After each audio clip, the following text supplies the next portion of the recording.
baha. Ayon sa PHIVOLCS, ang tubig na umaagos ngayon ay hindi pa ang tinatawag na lahar flow.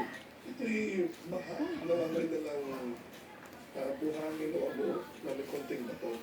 Ang strict definition ng lahar ay kung ang komposisyon ng bumababa na tubig ay 20% ang solid, at least, and 80% tubig. Nauna nang nagbabala ang PHIVOLCS sa posibilidad ng lahar at sediment draining stream flows galing Bulkang Mayon dahil sa buhos ng ulan sa lalawigan.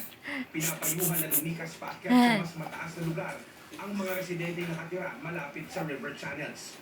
Noong 2006, rumagasa ang lahar mula Mayon papunta sa may 30 barangay, bunsod ng ulang dala ng bagyong Remy.